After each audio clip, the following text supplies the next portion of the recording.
खौका हमरा सैया के पिललही। अगल बगल बोली निकल अरे कौन पुता खौका हमरा सैया के पिललही। होलिया के दिन में दारू ताड़ी रे गे मोइया। पियंगा तो जियंगा अब कुछ बोला भी ना तोड़ दे बेचारा सहागे हद जाइया। अब कुछ बोला भी ना तोड़ दे बेचारा सहागे के हद जाइया।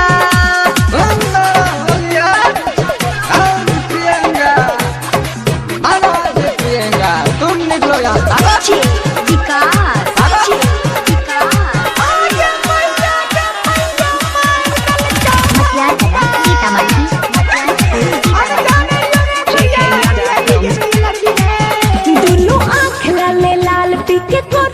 बवाल आरो गाली बाबा छे पर चटवा हमरा लागे छे डर कुछ होतै गड़बड़ आरो कहै छे मार के सलटवा।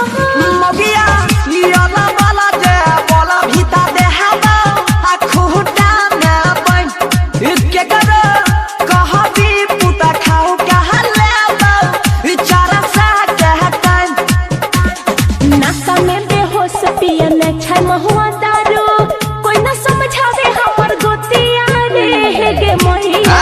जैसी बोलेगा तू रे अब कुछ बोला भीता तोड़ दे बेचारा सहागे हद जाइया। अब कुछ बोला भीता तोड़ दे बेचारा सहागे हद जाइया। माथा को खराब मत करो, नहीं माथा खराब होगा तोड़ देगा तोड़।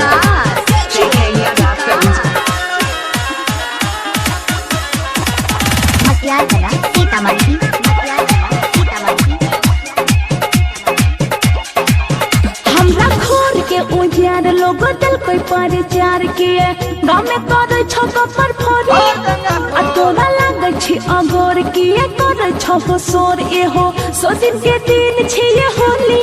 अच्छी आई होली ता दहारू हो अपिया में करब आ चुपचाप चल जो मगिया के करो से हम नहीं डरब।